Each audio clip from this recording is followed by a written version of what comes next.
सोचो, एक पूरी सभ्यता, एक पूरा देश जहां अचानक इंसान ही इंसान के दुश्मन बन जाए।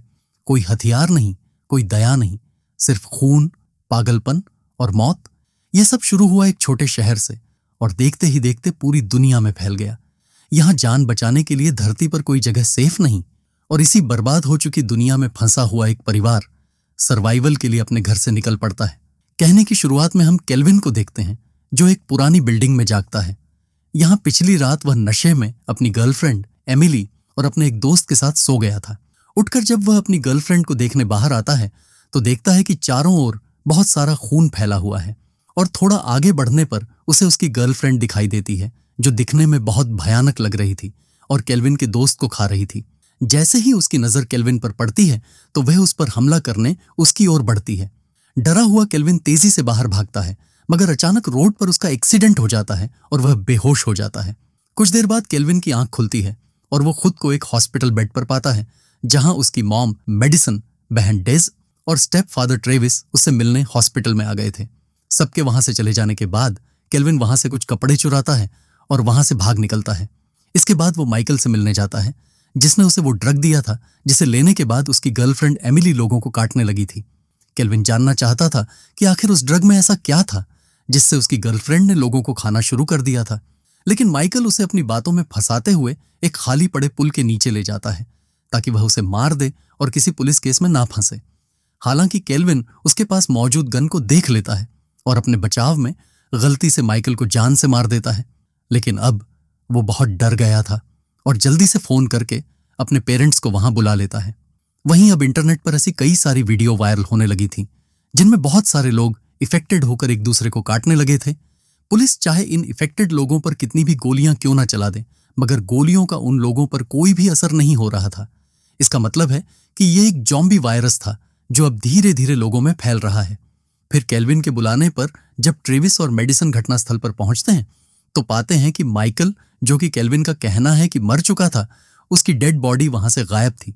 इसे देखकर उन्हें लगता है कि शायद केल्विन की नशे की लत के कारण उसे कोई भ्रम हुआ होगा, और जब वे उसे लेकर वहां से जाने लगते हैं तभी अचानक रास्ते में उन्हें माइकल नजर आता है, जो कि दिखने में काफी अजीब लग रहा था। जब मेडिसन और ट्रेविस उसकी स्थिति का जायजा लेने गाड़ी से नीचे उतरते हैं तभी माइकल, जो कि अब तक एक जॉम्बी बन चुका था, उन पर हमला कर देता है और उन्हें काटने की कोशिश करता है। हालांकि दोनों किसी तरह उसे बच जाते हैं। तब केल्विन अपने पेरेंट्स को बचाने के लिए उसे कार से कई बार टक्कर मारता है, जिससे माइकल को निश्चित रूप से मर जाना चाहिए था। मगर गंभीर रूप से चोटिल होने के बाद भी, यहां तक कि हाथ पैर पूरी तरह से टूटने के बावजूद भी, माइकल अब भी उठकर उन पर हमला करने की कोशिश कर रहा था। इसे देखकर वे तीनों समझ जाते हैं कि यह किसी तरह का भयानक जॉम्बी वायरस है जो चुपचाप फैल रहा है। इसके बाद डरते हुए वे तुरंत अपने परिवार के साथ शहर छोड़ने का फैसला करते हैं, और जब मेडिसन अपनी बेटी डेज को फोन करती है तो पता चलता है कि डेज अपने बॉयफ्रेंड के साथ है। कुछ देर बाद जब वे तीनों वहां पहुंचते हैं तो पाते हैं कि डेज का बॉयफ्रेंड जेसन काफी ज्यादा बीमार है और ट्रेविस देखता है कि उसे भी किसी जॉम्बी ने काट लिया है। इसका मतलब है कि अब जल्द ही वो भी जॉम्बी बन जाएगा। खतरे को महसूस करते हुए वे डेज को साथ लेकर जल्दी घर लौट आते हैं। यहां उनके आसपास के पड़ोस के लोग भी शहर से भागने की तैयारी कर रहे थे। तब ट्रेविस जल्दी से गाड़ी पर लगा माइकल का खून साफ करता है और फिर मेडिसन को बताता है कि वह अपनी एक्स वाइफ और बेटे को लेने जा रहा है, और अगर वह समय पर वापस नहीं लौटा तो मेडिसन दोनों बच्चों को लेकर वहां से निकल जाए। अब तक जॉम्बी वायरस तेजी से पूरे शहर में फैलने लगा था। पूरे शहर में ट्रैफिक जाम बढ़ता जा रहा था। आर्मी के प्लेन शहर के काफी करीब से उड़ रहे थे और लोग डरे हुए शहर से बाहर भागने की कोशिश कर रहे थे। हालांकि ट्रेविस एक शॉर्टकट रास्ता लेकर जल्दी से अपनी फैमिली को खोजते हुए उनके पास पहुंच जाता है। यहां आने वाले भयंकर खतरे से अनजान कुछ लोग पुलिस के खिलाफ प्रोटेस्ट कर रहे थे। भीड़ में ट्रेविस अपनी एक्स वाइफ क्लारा और अपने बेटे क्रिस को खोज लेता है। फिर जब वे वहां से निकलने लगते हैं तो तभी अचानक पुलिस वाले एक इन्फेक्टेड औरत को शूट कर देते हैं। लोगों को लगा कि पुलिस जानबूझकर निर्दोष लोगों को मार रही है, इसलिए वहां दंगे भड़क जाते हैं और भीड़ हिंसक होकर तोड़फोड़ और लूटपाट करने लगती है। ट्रेविस के पास भागने का कोई रास्ता नहीं बचता, इसलिए छिपने के लिए वह पास के एक बार्बर शॉप के ओनर डैनियल से मदद मांगता है और फिर तीनों उस शॉप में छिप जाते हैं। रात होने तक बाहर के हालात काफी ज्यादा बिगड़ चुके थे। कई लोग दुकानों पर हमला करके उन्हें लूटना शुरू कर देते हैं और जो दुकानें अंदर से बंद थीं उन्हें आग लगाना शुरू कर देते हैं। डर के कारण बचने के लिए वे सब मिलकर वहां से निकलने का फैसला करते हैं। मगर जैसे ही डैनियल अपनी शॉप का दरवाजा खोलता है तो काफी सारे लोग लूटपाट के इरादे से अंदर घुस आते हैं। हालांकि कोई उन्हें नुकसान नहीं पहुंचाता, क्योंकि लोगों का ध्यान दुकान को लूटने पर था। इसलिए मौका पाकर जैसे ही वे लोग बाहर आते हैं तो देखते हैं कि उनमें से कई लोग अब ज़ॉम्बी बन चुके हैं और एक दूसरे को काटना शुरू कर चुके हैं। इसलिए ट्रेविस अपनी फैमिली को लेकर जल्दी से वहां से निकलने लगता है। उनके पीछे पीछे डैनियल भी अपनी पत्नी और बेटी के साथ आगे बढ़ रहा था। वहीं इस उथल पुथल के बीच अचानक एक बोर्ड डैनियल की पत्नी के पैर पर गिर जाता है। सब लोग मिलकर उसे वहां से निकालते हैं और ट्रेविस की कार में बैठकर वहां से भाग निकलते हैं। रास्ते में जाते हुए वे देख पा रहे थे कि पूरा शहर आग में जल रहा है और संक्रमित लोगों की संख्या बढ़ती जा रही है। आर्मी हालातों को कंट्रोल में लाने के लिए इन्फेक्टेड लोगों पर गोलियां चला रही थी। दूसरी ओर केल्विन और उसका परिवार ट्रेविस के आने का इंतजार कर रहा था। तभी अचानक दरवाजे पर हुई जोर की आवाज से सब चौंक जाते हैं। डरते हुए केल्विन पर्दा हटाता है तो पाता है कि पड़ोस के घर का कुत्ता खून में लथपथ और डरा हुआ है। हालांकि जांच करने पर पता चलता है कि वह खून कुत्ते का नहीं है। तभी अचानक कुत्ता खिड़की की ओर भागता है और जोर जोर से भौंकना शुरू कर देता है। खिड़की से देखने पर केल्विन को पता चलता है कि उनका पड़ोसी अब ज़ॉम्बी बन चुका है और उनके घर की ओर बढ़ रहा है।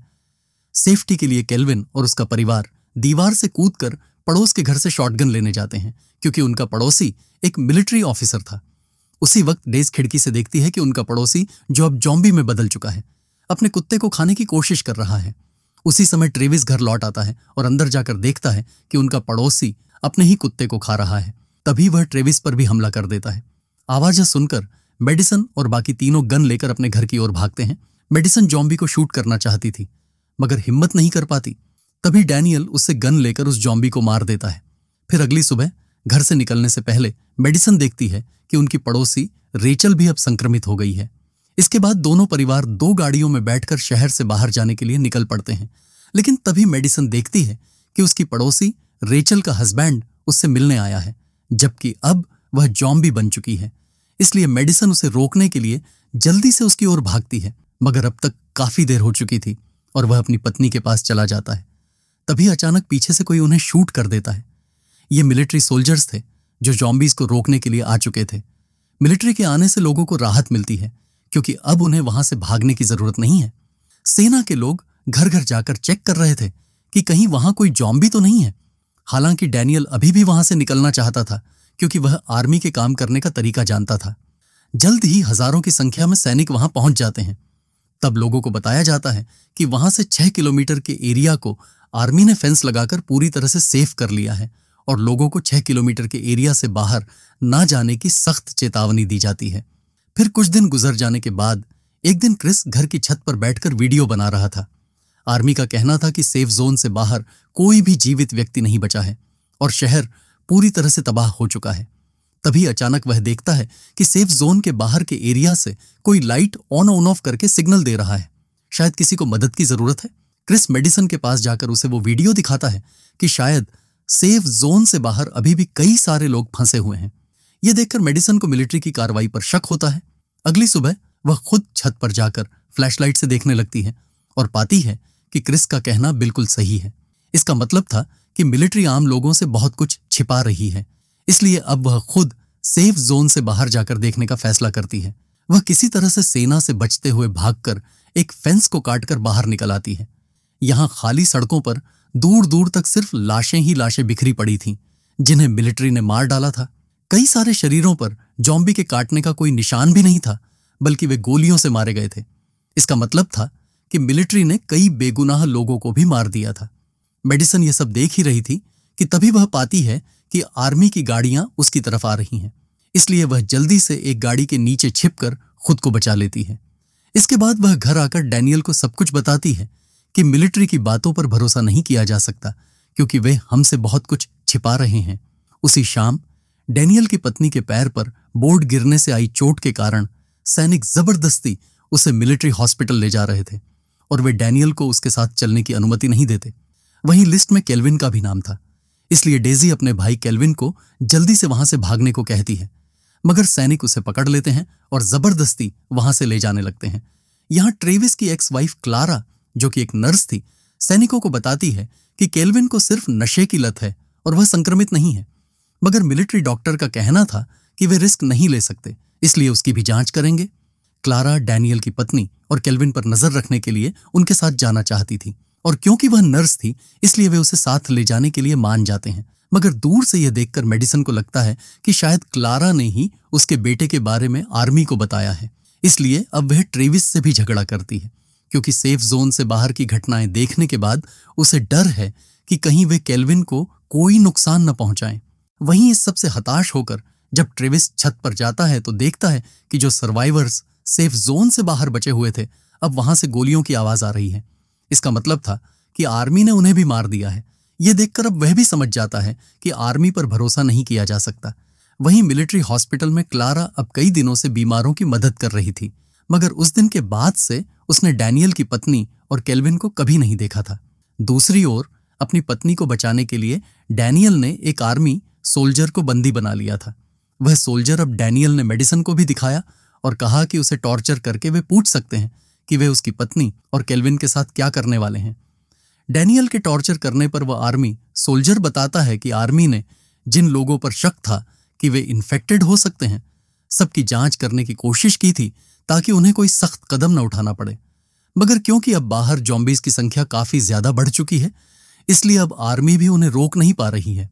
तो आर्मी ने केल्विन, डैनियल की पत्नी और ऐसे ही कई लोगों को शहर से बाहर वाले एक बड़े स्टेडियम में इकट्ठा कर लिया है, और कल सुबह 9 बजे वे शहर पर बम गिराकर उनके साथ साथ बाकी सबको भी मार देंगे। इसके बाद सभी आर्मी सोल्जर्स शहर से निकल जाएंगे। यह सब जानकर डैनियल समझ जाता है कि सुबह होने से पहले ही उसे केल्विन और अपनी पत्नी को स्टेडियम से बाहर निकालना होगा, वरना वो सभी ब्लास्ट में मारे जाएंगे। वहीं दूसरी तरफ स्टेडियम के पास अब हजारों की तादाद में जॉम्बीज इकट्ठा हो गए थे, जिन्हें आर्मी सोल्जर्स भी नहीं रोक पा रहे थे। तभी जॉम्बीज के हमले का फायदा उठाकर केल्विन और डैनियल अपने परिवार को बचाने के लिए स्टेडियम की अंडरग्राउंड पार्किंग में पहुंच जाते हैं। यहां डैनियल को पता चलता है कि जिस आर्मी सोल्जर को उसने कैद किया था, ट्रेविस ने उसे छोड़ दिया है। ट्रेविस का कहना था कि अब उन्हें उसकी जरूरत नहीं है, लेकिन यह जानकर डैनियल को काफी गुस्सा आता है, क्योंकि वही सोल्जर उन्हें खतरे में डाल सकता है। इसके बाद वो दोनों क्रिस और डेस को वहीं छोड़कर बेस के अंदर चले जाते हैं। उधर सेल में अब तक केल्विन ने विक्टर नाम के एक बड़े बिजनेसमैन से दोस्ती कर ली थी। विक्टर ने उससे वादा किया था कि अगर वह उसे अपने साथ वहां से निकाल लेगा तो वह उसके पूरे परिवार को एक सुरक्षित जगह पर रख सकता है। वहीं बाहर अब हजारों की संख्या में जॉम्बीज फेंस तोड़कर अंदर घुसना शुरू कर चुके थे। आर्मी सोल्जर्स अपनी जान बचाने के लिए डॉक्टर्स को वहीं छोड़कर हेलीकॉप्टर्स में भाग रहे थे, जबकि कई सारे डॉक्टर्स अंदर फंसे हुए थे और उन्हीं डॉक्टर्स में क्लारा भी शामिल थी।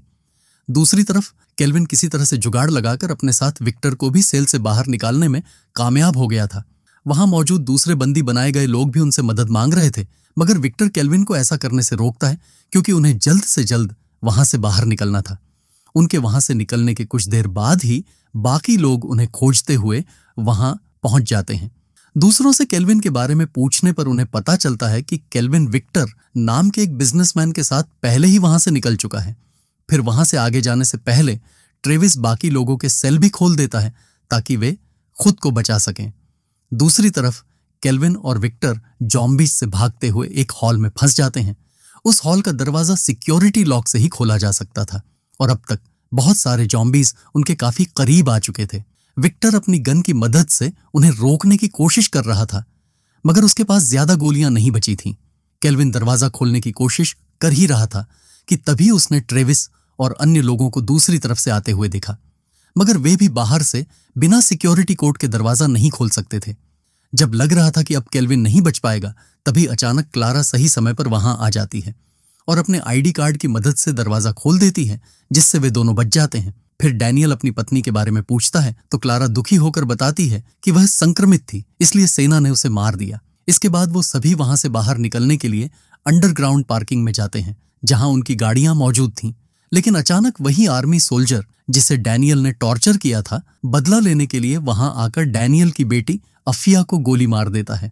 ट्रेविस जल्दी से सोल्जर पर हमला करता है, क्योंकि उसे पछतावा हो रहा था कि उसे उस सोल्जर को छोड़ना नहीं चाहिए था। गुस्से में वह उस पर लगातार हमला करता है और उसे जान से मार देता है। खुशकिस्मती से गोली अफिया के कंधे को छूकर निकल गई थी, इसलिए उसकी जान बच गई। इसके बाद वे सब विक्टर के साथ जाने के लिए वहां से निकल पड़ते हैं। रास्ते में वे देख पा रहे थे कि उनका पूरा शहर बुरी तरह से तबाह हो चुका है। कुछ देर के सफर के बाद वे सब विक्टर के एक प्राइवेट फ्लैट में पहुंच जाते हैं। यहाँ से अब वे सब विक्टर की एक प्राइवेट बोट से समुद्र में चले जाएंगे। पानी में उन्हें ज़ॉम्बीज से भी कोई खतरा नहीं होगा और वो सभी खतरा टलने तक वहां रह सकते हैं। कहानी तो यहाँ खत्म होती है, लेकिन असली डर अभी बाकी है।